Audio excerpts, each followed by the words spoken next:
ప్రజల కోసం ఇది ప్రజల ఆకాంక్ష. ఆ ప్రజల ఆకాంక్ష మేరకి నేను ఎప్పుడు కూడా రాజకీయ పరమైన విమర్శల్లో తక్కువ మాట్లాడతా, ప్రజా సమస్యల పరిష్కారం విషయంలో ఎక్కువ మాట్లాడతా. అయితే ఇటీవల అవిలే శ్రీకాంత్ ఫెరోల్ గురించి కొన్ని ఆరోపణలు వచ్చాయి. నెల్లూరు రూరల్ వైసీపీ ఇన్ఛార్జ్ కొన్ని ఆరోపణలు చేశారు. వైసీపీ సోషల్ మీడియా అనేక ఆరోపణలు చేస్తూ ఉంది. వీటన్నిటికీ సమాధానం చెప్పాలనే ఈ యొక్క విలేకరుల సమావేశం. అవిలే శ్రీకాంత్ జైలులో ఖైదీలో ఉన్న యువకుడు. ఆ యువకుడికి ఫెరోల్ కావాలని వారి తండ్రి, వారి సోదరుడు నా వద్దకు వస్తే నేను ఇచ్చినటువంటి లేఖ, ఆ లేఖ ఇచ్చిన తర్వాత మేము ఇచ్చిన లేఖని తిరస్కరిస్తూ నేను గూడూరు శాసనసభ్యులు పాషం సునీల్ కుమార్ గారు, ఎందుకంటే ఈ కుటుంబం గతంలో నెల్లూరు రూరల్లో ఉండింది, ఇప్పుడు గూడూరులో ఉంది, అందుకని గూడూరు ఎమ్మెల్యే పాషం సునీల్ కుమార్ గారు నేను సిఫారసు లేఖ ఇవ్వటం జరిగింది. సర్వసాధారణంగా శాసనసభ్యుల వద్దకి ఏదైనా పని మీద వస్తే రకరకాల సమస్యల విషయంలో లేఖలు ఇస్తాం. దాన్ని అధికారులు పరిశీలించి నియమాలు నిబంధనలు సహకరిస్తే ఆ యొక్క పని చేసి పెడతారు. ఒకవేళ కాకపోతే ఏ కారణంతో కాదో మాకు తెలియజేస్తారు. ఇదే సర్వసాధారణం. భారతదేశంలో కొన్ని వేల మంది ఎమ్మెల్యేలు కొన్ని వేల మందికి ఫెరోల్ లేఖలు ఇచ్చి ఉంటారు. కొన్నిసార్లు పనులు జరుగుతాయి, కొన్నిసార్లు పనులు జరగవు. నేను గూడూరు ఎమ్మెల్యే సునీల్ కుమార్ గారు లేఖలు ఇస్తే జూలై 16వ తారీఖున ఈ సంవత్సరం జూలై 16వ తారీఖున ఇద్దరు ఎమ్మెల్యేల లేఖని తిరస్కరిస్తూ అవిలే శ్రీకాంత్కి నియమాల ప్రకారం ఫెరోల్ ఇవ్వలేము కాబట్టి మీరు ఇచ్చిన లేఖని తిరస్కరిస్తున్నారని చెప్పని ఈ సంవత్సరం జూలై 16వ తారీఖున అధికారులు నాకు అటు గూడూరు శాసనసభ్యులు మిత్రుడు పాషం సునీల్ కుమార్ గారికి రాతపూర్వకంగా ఇచ్చిన సమాధానం. అయితే ఒక ఫెరోల్ విషయంలో ఇద్దరు శాసనసభ్యులు మానవతావాదంతో పరిశీలించి న్యాయం చేయమని లేఖ ఇస్తే అధికారులు తిరస్కరించారు. వారి కారణాలు వారికి ఉంటాయి. మరి ఆగస్టు 30వ తారీఖున అధికారులు ఫెరోల్ మంజూరు చేశారు. మిమ్మల్ని అందరినీ కోరుతూ ఉన్నా, మీ ద్వారా రాష్ట్ర ప్రజలందరికీ తెలియజేస్తూ ఉన్నా, ఈ సంవత్సరం జూలై 16వ తారీఖున మా లేఖలు, ఇద్దరు ఎమ్మెల్యే లేఖలు తిరస్కరించిన అధికారులు అవిలే శ్రీకాంత్ ఫెరోల్కి అర్హుడు కాదు అని చెప్పిన అధికారులు 14 రోజుల తర్వాత, అక్షరాల 14 రోజుల తర్వాత ఉత్తర్వులు ఇచ్చారు, అనుమతులు ఇచ్చారు ఫెరోల్కి అర్హుడు అని. మా హోంమంత్రి అనిత గారు కూడా ఇదే చెప్తూ ఇద్దరు ఎమ్మెల్యేల లేఖల్ని తిరస్కరించిన 14 రోజులకి ఈ ఫెరోల్ ఎలా వచ్చింది అన్నది విచారణకి ఆదేశించాం. ఆ విచారణలో అన్ని విషయాలు తెలుస్తాయి. దీనికి కారకులు ఎవరు అన్న విషయాలు తెలుస్తాయి.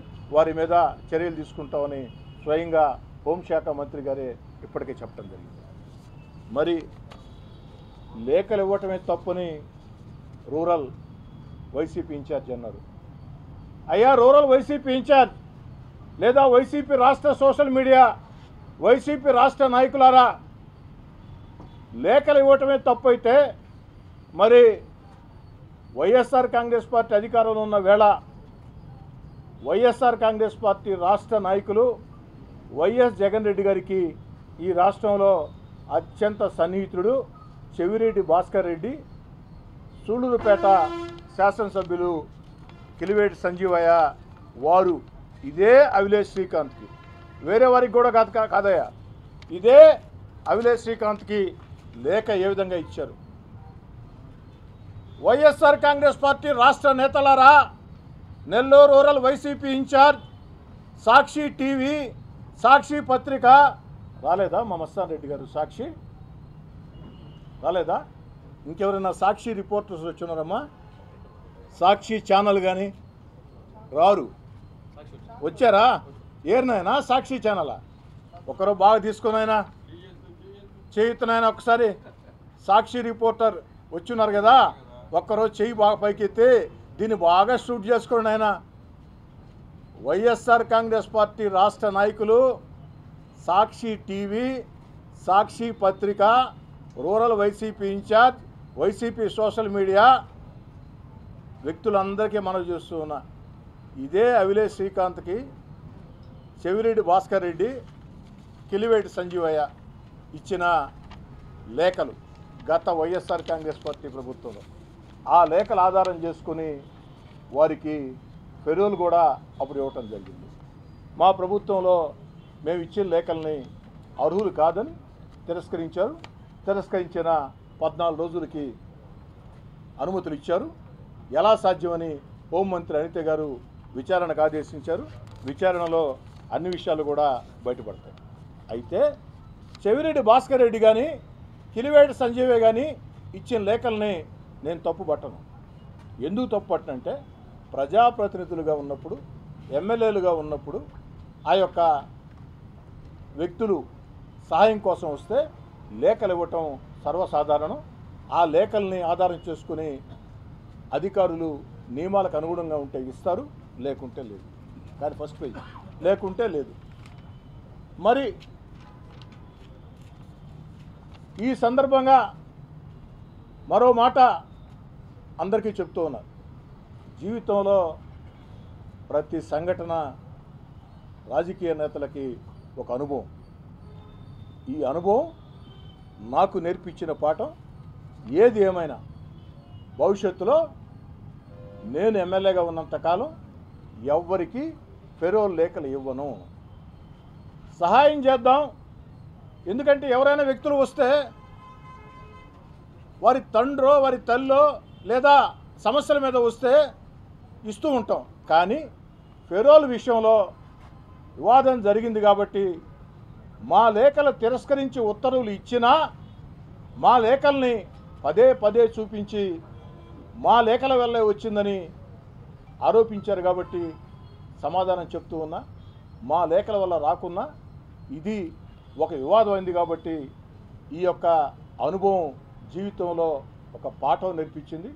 రాజకీయాల్లో నేను ఎప్పుడు కూడా డాక్టరేటు, ప్రొఫెసరు, లెక్చరరు అనుకోను. ఎప్పుడు కూడా నిరంతర విద్యార్థే. ఈ విద్యార్థిగా నాకు నేర్పించినటువంటి పాఠం, భవిష్యత్తులో ఎవరికి ఫెరోల్ లేఖలు ఇవ్వం. ఎవరైనా ఫెరోల్ కోసం వచ్చినా అయ్యా సంబంధిత పోలీస్ అధికారులకి దరఖాస్తు చేసుకోండి, అర్హులైతే ఇస్తారు, లేకుంటే లేదు. ఫెరోల్ కోసం నెల్లూరు రూరల్ ఎమ్మెల్యే కార్యాలయానికి ఎవరు రావద్దని కూడా భవిష్యత్తులో కూడా చెప్తా. ఇది ఒక అనుభవం. అయితే ఫెరోల్ వరకే నెల్లూరు రూరల్ వైసీపీ ఇన్ఛార్జ్ మాట్లాడుకుంటే నేను కూడా ఫెరోల్ వరకే మాట్లాడి వివరణ ఇచ్చి సరిపెట్టేవాడిని. కానీ వ్యక్తిగత ఆరోపణలు నా మీద చాలా చేశారు. దానికి సమాధానం చెప్పాల్సిన బాధ్యత నాకుంది. నెల్లూరు రూరల్ వైసీపీ ఇన్ఛార్జ్ గారు మీరేమన్నారంటే, పాల డబ్బా కోసం, నాకు 2 కుమార్తెలండి, చిన్నప్పుడు వారి పాల డబ్బా కోసం స్నేహితుడి దగ్గర 100 రూపాయలు డబ్బులు తీసుకున్నాం అన్నాడు. నిజం. ఎవరు కాదన్నారు? గతంలో అనేక సార్లు అనేక సందర్భాల్లో పాల డబ్బా కోసం నా స్నేహితుడు 100 రూపాయలు పెట్టి పాల డబ్బా కొనిచ్చాడని నేనే స్వయంగా చెప్పుకున్నాను. మీరు చెప్పింది నిజం. రూరల్ వైసీపీ ఇన్ఛార్జ్ గారు మీరు చెప్పింది కరెక్ట్. మరి అక్కడికి ఆపేమైంది? నా స్కూటర్లో చాలాసార్లు పెట్రోల్ లేకుంటే అనేక మంది స్నేహితులు నా స్కూటర్కి పెట్రోల్ పట్టించేవాళ్ళు. మీడియా మిత్రులు చెప్తూ ఉన్నా, నాకు ఒక సెకండ్ హ్యాండ్ పాత స్కూటర్ ఉండేది సార్. ఆ స్కూటరు నాకెంతో ఇష్టం. ఈరోజు కూడా నా దగ్గరే ఉంది ఆ స్కూటర్. ఆ స్కూటర్లో నేను పోతుంటే దారిని పోయే వాళ్ళందరూ నా సైడ్ చూడాల్సిందే. ఎందుకంటే పాత స్కూటరు సౌండ్ ఎక్కువ వచ్చేది. అప్పుడప్పుడు సైలెన్సర్ ప్రాబ్లం వస్తే 1990లో ఆ రోజుకు నేను కాంగ్రెస్ పార్టీ నాయకుడిని, జేకే రెడ్డి గారు ఎమ్మెల్యేకి సన్నిహితుడిని. అయినా సైలెన్సర్ రిపేర్ చేయించాలంటే 450 ఖర్చు అయితే, ఓ 10 రోజులు ఆలస్యం జరిగితే సైలెన్సర్ లేకుండా రోడ్లో స్కూటర్ పోతూ ఉంటే అందరూ మన సైడ్ చూడక తప్పదు కదా సార్. అదొక అనుభవం. ఎవరు కాదన్నారు వైసీపీ ఇన్ఛార్జి గారు. నాదేమైనా మైసూర్ మహారాజా కుటుంబం, గ్వాలియర్ మహారాజా కుటుంబం ఎప్పుడైనా చెప్పానా? నేను ఎప్పుడు చెప్పలేదే. నా తండ్రి ఎమ్మెల్యే కాదు, నా తాత మంత్రి కాదు, 100 కోట్లు 1000 కోట్ల ఆస్తులు ఉండే కుటుంబం కాదు, కష్టాలు నష్టాలు కన్నీళ్లు ఉండే ఓ సామాన్య మధ్యతరగతి రైతు కుటుంబం. నేనే అనేక సార్లు చెప్పా, దాంట్లో దాపరికం లేదు. ఇంకోటి కూడా, స్కూటర్ పెట్రోలే కాదు, పార్టీ కార్యక్రమాలకి హైదరాబాద్ వెళితే లాడ్జీలో ఉండాలంటే 90లో 150, 175, 200. మడత మంచంలో ఉంటే 10 రూపాయలు. మడత మంచాల లాడ్జీలో నేను నెల కాలాల పాటు ఉండా. మడత మంచాల లాడ్జీలో. ఎందుకు మడత మంచాల లాడ్జీ అంటే మధు 10 రూపాయలే దానికి. హోటల్లో ఉండాలంటే 150, 175, 200 కాబట్టి మడత మంచాల లాడ్జీ అయితే 10 రూపాయలు. ఇది కూడా చెప్పున్నానే, మర్చిపోయా వైసీపీ ఇన్ఛార్జి గారు. మరి మడత మంచాల లాడ్జీలో ఉన్నాం, స్కూటర్ పెట్రోల్ లేక స్నేహితుల సహకారం తీసుకున్నాం, పాల డబ్బా కోసం స్నేహితుల సహకారం తీసుకున్నాం. అంటే ఎప్పటికి అలానే ఉండిపోవాలనా? ఎప్పటికి అలానే ఉండిపోవాలనా? జీవితంలో 2014లో నేను ఎమ్మెల్యేనైతే 2000 సంవత్సరం నాటికే, అంటే 14 ఏళ్ల ముందే నాకు రియల్ ఎస్టేట్ వ్యాపారం ఉంది. స్నేహితులతో కలిసి కాంట్రాక్ట్లు ఉన్నాయి, స్నేహితులతో కలిసి. ఆ రోజే నాకు 2000 సంవత్సరంలోనే కారు ఉంది. 2003లో నా ఇంటికి 2 కార్లు వచ్చాయి. 2009లో సొంత ఫ్లాట్ వచ్చింది. ఇవన్నీ ఎమ్మెల్యే కాకముందే. మరి ఎమ్మెల్యే కాకముందు 14 సంవత్సరాల ముందు రియల్ ఎస్టేట్ వ్యాపారం ఉంది, చిన్న చిన్న కాంట్రాక్ట్లు ఉన్నాయి. ఇప్పటికీ అవి కొనసాగిస్తున్నాం. ఇప్పుడు ఆర్థికంగా స్థితిమంతులం కాబట్టి కొంచెం పెద్ద రియల్ ఎస్టేటు, పెద్ద కాంట్రాక్టులు స్నేహితులతో కలిసి చేస్తున్నాం. తప్ప అయ్యా రూరల్ వైసీపీ ఇన్ఛార్జ్ తప్ప? రాజకీయ దందాలు చేస్తే తప్పు, ఆర్థిక దందాలు చేస్తే తప్పు, వ్యాపారాలు చేస్తే తప్పు కదయ్యా. నేను ఆర్థిక దందాలు చేసి ఉంటే, రాజకీయ దందాలకు పాల్పడి ఉంటే 2023లోనే, అంటే వైఎస్ఆర్ కాంగ్రెస్ పార్టీ అధికారంలో ఉన్న వేళ 18 నెలల ముందే సాక్షాత్తు ముఖ్యమంత్రి గారితో విభేదించి, ఆనాటి ముఖ్యమంత్రి జగన్ రెడ్డి గారితో విభేదించి, జగన్ రెడ్డి గారిని ధిక్కరించి 18 నెలలు వీధుల్లోకి వచ్చి పోరాటాలు చేశా. మరి రాజకీయ దందాలు చేసి ఉంటే, ఆర్థిక దందాలు చేసి ఉంటే, మీ ముఖ్యమంత్రి జగన్మోహన్ రెడ్డి, ఆనాటి ముఖ్యమంత్రి జగన్మోహన్ రెడ్డి గారికి వ్యతిరేకంగా వీధుల్లోకి వచ్చి పోరాటం చేస్తుంటే ఎందుకు నా మీద చర్యలు తీసుకోలేదు? ఆర్థిక దందాలకి పాల్పడలేదు కాబట్టి, రాజకీయ దందాలు చేయలేదు కాబట్టి, మీరు భూతద్దం వేసుకొని ఎతికినా ఎక్కడా కనపడలేదు కాబట్టి, ఒక ముఖ్యమంత్రితో విభేదించిన తర్వాత మీడియా మిత్రులను అడుగుతూ ఉన్నా, మీడియా ద్వారా ప్రజలను అడుగుతూ ఉన్నా, నేను రాజకీయ దందాలు చేసి ఉంటే సాక్షాత్తు ఆనాటి ముఖ్యమంత్రి జగన్మోహన్ రెడ్డి గారిని ధిక్కరించి విభేదించి వీధుల్లోకి వచ్చి 18 నెలలు పోరాటం చేసిన రోజు నా మీద చర్యలు తీసుకుంటారా లేదా మీరే ఆలోచించండి. అంటే ఏమీ చేయలేదు కాబట్టే తీసుకో. అయ్యా రూరల్ వైసీపీ ఇన్ఛార్జ్, మాట్లాడటం చేత కాదు, నాకు కూడా నోరు కాస్త పెద్దదే, భగవంతుడు పెద్ద నోరు ఇచ్చాడు. ఘోరంగా నేను మాట్లాడగలుగుతా, కానీ ప్రజలు హర్షించాలని మాట్లాడటంలే. కానీ నిజంగా మాట్లాడాల్సి వస్తే నేను మాట్లాడతాను, మా షాబీర్ ఖాన్ మాట్లాడతాడో,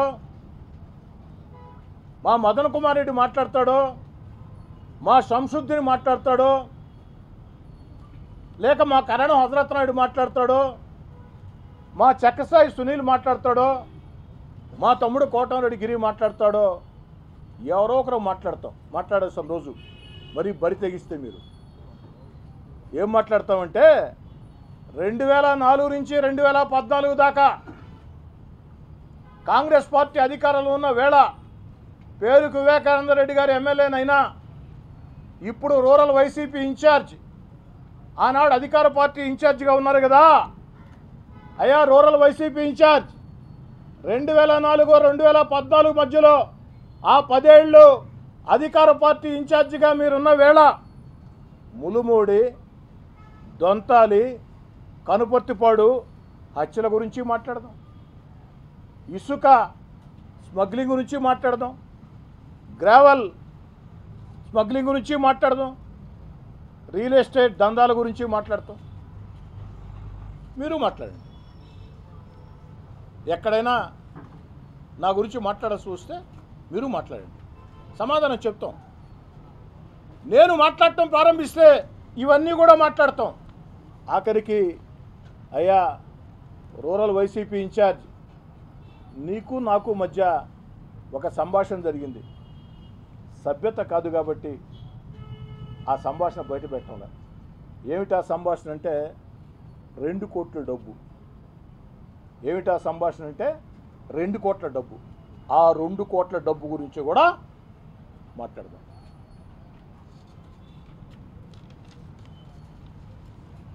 నేను అడుగుతున్న వైఎస్ఆర్ కాంగ్రెస్ పార్టీ నేతల్ని, కూటమి అధికారంలోకి వచ్చిన వేళ ఈ 14 నెలల్లో నెల్లూరు రూరల్ నియోజకవర్గంలో ఒక్క వైఎస్ఆర్ కాంగ్రెస్ పార్టీ కార్యకర్త మీదైనా నాయకుడి మీదైనా దాడులు చేసామా, వేధించామా, వెంటాడామా?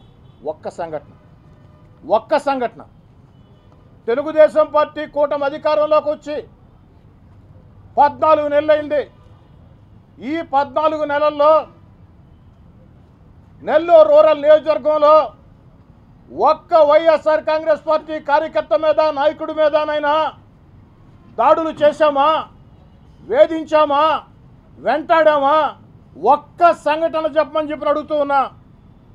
మరి ఆ రోజు అధికారంగా దూరంగా జరిగిన తర్వాత మీ వైఎస్ఆర్ కాంగ్రెస్ పార్టీ ప్రభుత్వంలో జగన్ రెడ్డి గారు ముఖ్యమంత్రిగా ఉన్న వేళ 18 నెలలు నా వెంట నడిచే నాయకుల కార్యకర్తల మీద ఏ విధంగా కేసులు పెట్టారో, వెంటాడారో, వేధించారో జిల్లా అంతా తెలుసు. సోషల్ మీడియాలో నా కుటుంబ సభ్యుల మీద, నా తమ్ముడు కోటంరెడ్డి గిరి మీద, నా వెంట నడిచే నాయకులు కార్యకర్తల మీద పోస్టింగ్ల దగ్గర నుంచి, అక్రమ కేసుల దగ్గర నుంచి, దౌర్జన్యాల దగ్గర నుంచి ఆ 18 నెలలు మీరు చేసినటువంటి దుర్మార్గాలు, పాపాలు క్షణక్షణం గుర్తుకు వస్తూనే ఉంటాయి. కానీ నేను నిజంగా ప్రతీకార చర్యలకి పాల్పడాలనుకుంటే వైఎస్ఆర్ కాంగ్రెస్ పార్టీలో అధికారానికి దూరంగా జరిగిన తర్వాత 18 నెలల కాలంలో నన్ను, నా కుటుంబ సభ్యుల్ని, నా తమ్ముడు కోటంరెడ్డి గిరిధర్ రెడ్డిని, నా వెంట నడిచే నాయకుల్ని, కార్యకర్తల్ని వేధించిన, వెంటాడిన, దౌర్జన్యం చేసిన వ్యక్తుల మీద ప్రతీకార చర్యలకి నేను పాల్పడాలనుకుంటే ఈ 14 నెలలు నెల్లూరు రూరల్లో వైఎస్ఆర్ కాంగ్రెస్ పార్టీ నాయకులకి చుక్కలు చూపించుకునేవాడిని. నెల్లూరు రూరల్లో ఉండే వైఎస్ఆర్ కాంగ్రెస్ పార్టీ నాయకులు అందరి గురించి నేను మాట్లాడను. ఆ 18 నెలలు మా మీద, మా వాళ్ళ మీద దౌర్జన్యాలు చేసిన, అక్రమ కేసులు పెట్టిన, సోషల్ మీడియా దుర్మార్గ పోస్టింగ్లు పెట్టిన వైఎస్ఆర్ కాంగ్రెస్ పార్టీ ఆ నాయకులకి చుక్కలు చూపించి నరకం ఎట్టుంటుందో, వెంటాడితే, వేటాడితే ఎట్టుంటుందో నరకం ఎట్టుంటుందో, వెంటాడితే వేధిస్తే ఎట్టుంటుందో చూపించుండేవాడిని. కానీ ఎక్కడా చేయలే. ఎందుకు చేయలేదంటే, వైసీపీ నాయకులారా పండగ చేసుకోండి, చంద్రబాబు నాయుడు గారు మా చేతులు కట్టేశారు. చంద్రబాబు నాయుడు గారు మా చేతులు కట్టేశారు. లోకేష్ బాబు గారు అంగీకరించరు. చంద్రబాబు నాయుడు గారు మా చేతులు కట్టి బట్టి, చంద్రబాబు నాయుడు గారు మా చేతులు కట్టి బట్టి లోకేష్ బాబు గారు అంగీకరించరు కాబట్టి, ప్రతీకార చర్యలకి పాల్పడితే సహించరు కాబట్టి, ఎమ్మెల్యేలైనా ఎంపీలైనా మంత్రులైనా చంద్రబాబు నాయుడు గారి దగ్గర గీత దాటకూడదు. గీత దాటితే చంద్రబాబు నాయుడు గారు తాట తీస్తారు కాబట్టి, గీత దాటితే చంద్రబాబు నాయుడు గారు తాట తీస్తారు కాబట్టి ప్రతీకార చర్యలకి పాల్పడవద్దని స్పష్టంగా ఆదేశాలు ఇచ్చారు. కాబట్టి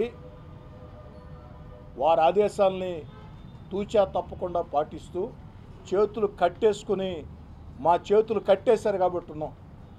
లేదనుకుంటే ఆ 18 నెలలు వైఎస్ఆర్ కాంగ్రెస్ పార్టీకి దూరంగా జరిగిన వేళ, అధికారంలో మీరున్న వేళ, నన్ను నా వెంట నడిచే నాయకుల్ని కార్యకర్తల్ని వేధించిన వారిని, వేధింపులు ఎలా ఉంటాయో, వెంటాడితే ఎలా ఉంటుందో, వేధిస్తే ఎలా ఉంటుందో, తరిమితే ఎలా ఉంటుందో చూపించినవాడిని. కానీ చంద్రబాబు నాయుడు గారు మా చేతులు కట్టేశారు. గీత దాడితే ఉపేక్షించరు.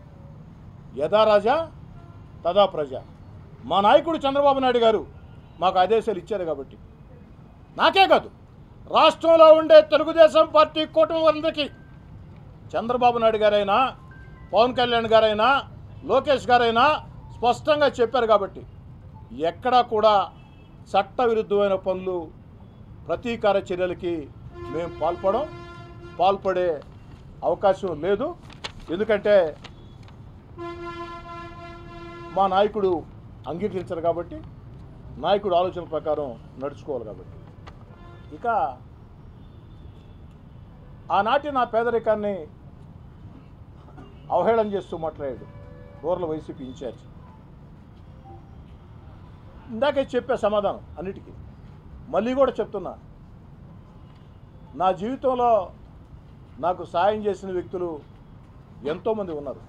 నేను కష్టాల్లో ఉన్న వేళ నా కుటుంబం కూడా నడుపుకునేదానికి శక్తి లేని వేళ, నా బిడ్డల చదువులకు కూడా డబ్బులు కట్టలేని వేళ, జీవన ప్రయాణం కష్ట నష్టాల్లో ఉన్న వేళ, శాంతినికేతన్ స్కూల్ మోసెస్ గారి దగ్గర నుంచి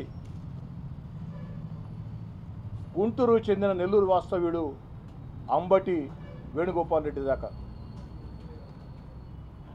బెంగళూరు చెందిన నెల్లూరు వాస్తవ్యుడు పల్లంపర్తి శ్యామకుమార్ రెడ్డి దగ్గర నుంచి, నెల్లూరు చెందిన బెంగళూరు వాస్తవ్యుడు కలువాయి బాలకృష్ణారెడ్డి దాకా ఎంతోమంది సాయం చేశారు. ఇలాంటి 100 మంది సాయం చేశారు. అందుకే నేను కార్యకర్తలను రాజకీయాల్లో ప్రేమిస్తా. కార్యకర్తల భుజం మీద చెయ్యేసి నవ్వితే సరిపోదు.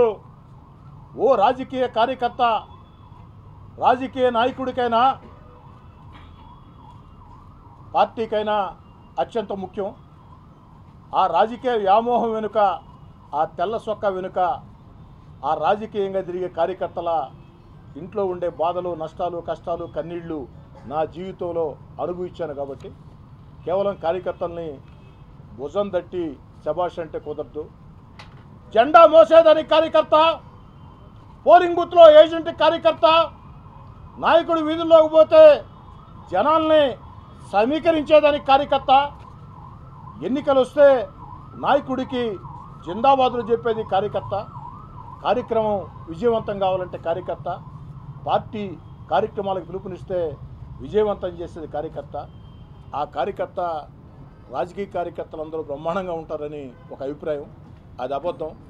నా జీవితంలో ఆ రాజకీయ కార్యకర్తగా నేనే కష్టాలు పడ్డాను. కాబట్టి నాకు అవకాశం వచ్చిన రోజు నెల్లూరు రూరల్ నియోజకవర్గంలో కొన్ని 100 మంది రాజకీయ కార్యకర్తలకి, నా వెంట నడిచే నాయకులు కార్యకర్తలకి ఆర్థికంగా నేరుగా నేనే సాయం చేసి ఉన్నా.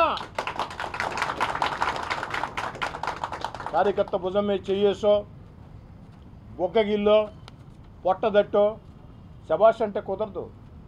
రాజకీయాల్లో తిరిగే వ్యక్తుల్లో 95% మంది వ్యక్తుల కుటుంబంలో కష్టాలు ఉంటాయి, నష్టాలు ఉంటాయి, కన్నీళ్లు ఉంటాయి. ఆ కష్టాలు, నష్టాలు, కన్నీళ్లు అనుభవించాను కాబట్టే నా వెంట నడిచే నాయకులు కార్యకర్తలతో సహించాను. కాబట్టి దీన్ని రూరల్ వైసీపీ నాయకులు, రూరల్ వైసీపీ ఇన్ఛార్జ్ గుర్తుంచుకుంటే బాగుంటుంది. చంద్రబాబు నాయుడు గారు చేతులు కట్టేశారని, లోకేష్ బాబు గారు అంగీకరించరని ఎంతో ప్రశాంతంగా, ఎంతో సంయమనంతో ఉన్నాం. వైసీపీ నేతలారా కెలకొద్దు, వైసీపీ నేతలారా కెలకొద్దు, రండి ఆరోగ్యవంతమైన రాజకీయాలు చేద్దాం. చిల్లర మాటలు, చిల్లర రాజకీయాలు వద్దు. అధికార పార్టీ శాసనసభ్యులుగా, అధికార పార్టీగా ప్రజల కోసం మేము చేసే కార్యక్రమాల విషయంలో పొరపాట్లు ఉంటే ఏలెత్తి చూపించండి. ఖచ్చితంగా కలిసి పనిచేద్దాం. ఒక బాధ్యతాయుతమైన ప్రతిపక్షంగా మీరు ప్రవర్తించండి, బాధ్యతాయుతమైన అధికార పక్షంగా మేము ప్రవర్తిస్తాం. మేము చెప్పే మాటలు నిజాలు అనుకుంటే ప్రజలు మమ్మల్ని ఆదరిస్తారు. మీరు చెప్పే మాటలు నిజాలు అనుకుంటే ప్రజలు మిమ్మల్ని ఆదరిస్తారు. అంతేగాని చిల్లర మాటలు, చిల్లర రాజకీయాలు ఇవి కొనసాగిస్తే మీదైన భాషలో మీకు సమాధానం చెప్పక తప్పనిసరి పరిస్థితి వస్తే ఖచ్చితంగా నేను కానీ, మా వాళ్ళు కానీ మీరు మాట్లాడిన మాటలకి 10 సరిపోతుందా? 15 100 వద్దు, తట్టుకోలేదు. 100 వద్దు, తట్టుకోలేదు. ఆ ప్రకారం వైసీపీ నేతలారా కాస్త ప్రజల కోసం ఆలోచించేయండి. మేము చేసే తప్పులుంటే ఎత్తి చూపండి. నెల్లూరు రూరల్ నియోజకవర్గంలో అన్నిటికీ అధికార పార్టీ శాసనసభ్యుడిగా, ముఖ్యమంత్రి చంద్రబాబు నాయుడు గారి విధేయుడిగా నేనే బాధ్యత వహిస్తా. మీరు చెప్పింది ఏదైనా నిజం ఉంటే సరి చేసుకుంటాం. ఇందాక మీకు చెప్పా, పాల డబ్బాని మీరు అన్నారా, నేను కాదంటే కదా, మిగతా విషయాలు కూడా చెప్పా. ఆ విధంగా హోందాయుత రాజకీయాలు చేద్దాం. అలా కాదు, మేము చెయ్యం, మేము ఇలాగే చేస్తాం, మేము చిల్లర రాజకీయాలు చేస్తాం, చిల్లర మాటలు మాట్లాడతాం అనుకుంటే దానికి ప్రతిస్పందన కూడా నేను వద్దు అన్నా చంద్రబాబు నాయుడు గారు ప్రతీకార చర్యలు వద్దు అన్నారు కాబట్టి, వేధింపులు వద్దు అన్నారు కాబట్టి, ఏదైనా చట్టబద్ధంగా జరగాలన్నారు కాబట్టి నేను వద్దు అనుకుంటున్నా. కానీ నెల్లూరు రూరల్లో మీరు బరి తెగిస్తే నేను వద్దు అన్న కొంతమంది నా వెంట నడిచే నాయకులు, కార్యకర్తలు అంగీకరించే పరిస్థితి కూడా రాకపోవచ్చు. దాన్ని కూడా కాస్త దృష్టిలో ఉంచుకోండి. చెప్పండి సార్.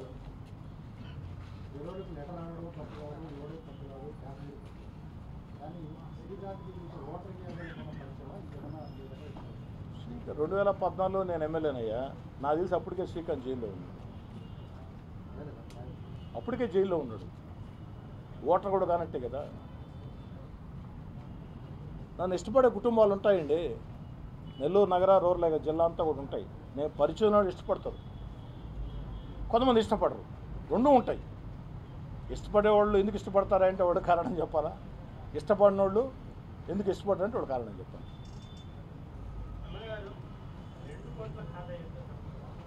సమయం వచ్చిన రోజు చెప్పాల్సిన విధంగా, పద్ధతిగా, అందంగా, పొందికగా పూల పందిరి కట్టినట్టు తప్పకుండా చెప్తాం. ఆ 2 కోట్ల కథ నేను చెప్పానంటే మా రూరల్ వైసీపీ ఇన్ఛార్జి తల ఎక్కడ పెట్టుకుంటాడో తెలియదు.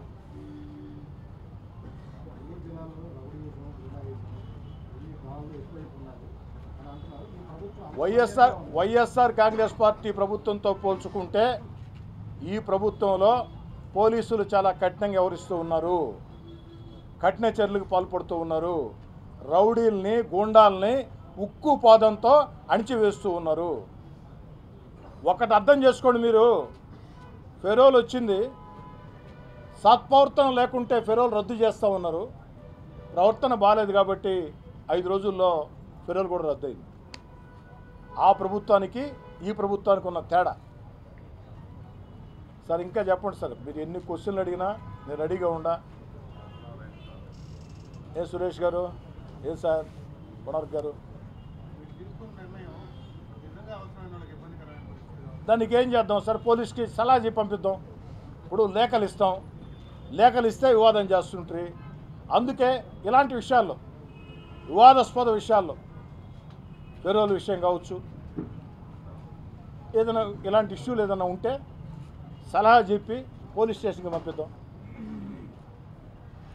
మా సాక్షి ఎన్నైనా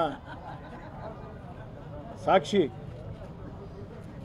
ఏనైనా కెమెరా పెట్టేసి దూరంగా ఉండవా? ఏమైనా నేను బాయ్కట్ చేసావు, నువ్వు ఎట్ట నువ్వు చెప్పు నువ్వా? మీరు ఏదో ప్రశ్నలు అడుగుతారు, పేపర్లో రాస్తుంటారు, ప్రశ్నలు అడతారని మా సాక్షి మస్తాన్ రెడ్డి గారిని ప్రత్యేకంగా ఆహ్వానించా. మస్తాన్ రెడ్డి గారు నా మీద బాధ అయింది. మురళి గారు, నాయనా సాక్షి నాయనా సాక్షి విలేకరులతో, సాక్షి కెమెరామెన్లతో, సాక్షి సిబ్బందితో నాకు ఎలాంటి వివాదం లేదు. నాకు ఏదైనా వివాదం ఉంటే, రాజకీయ భేదాలుంటే సాక్షి యాజమాన్యంతో. ఎందుకంటే సాక్షి పత్రికలో పనిచేసే చాలామంది, సాక్షి కార్యాలయం నెల్లూరు రూరల్లో ఉంది, పనిచేసేవాళ్ళు చాలామంది నెల్లూరు రూరల్లో ఉన్నారు. ఎలక్షన్లో కూడా నాకు వాళ్ళు చాలామంది, అందరని చెప్పను కానీ సాక్షిలో పనిచేసే కింది స్థాయి సిబ్బంది నాకు చాలామంది నా కోసం సాయం చేశారు, పనిచేశారు. కాబట్టి ఎందుకు మీరు దూరంగా ఉంటారు? దగ్గర రండి, ఇబ్బంది లేదు. నువ్వు వచ్చే సంతోషం. సాక్షి టీవీ, సాక్షి పత్రిక ఏమైంది? ఏలే, మేము అడిగేది ఏంటంటే మీరు వచ్చినప్పుడు సాక్షిలో రాసేయి, సాక్షిలు టీవీలో చూపించేయి, నేరుగా అడిగితే చాలా గౌరవప్రదంగా, చాలా పద్ధతిగా సమాధానం చెప్తాం కదమ్మా. ఇంకా సార్ రాజారావు గారు, ఏ సార్ రాజాబాయ్, ఏ మురళి, ఏ సార్ పెంచలే గారు, ఇంకేమన్నా సార్? Any questions?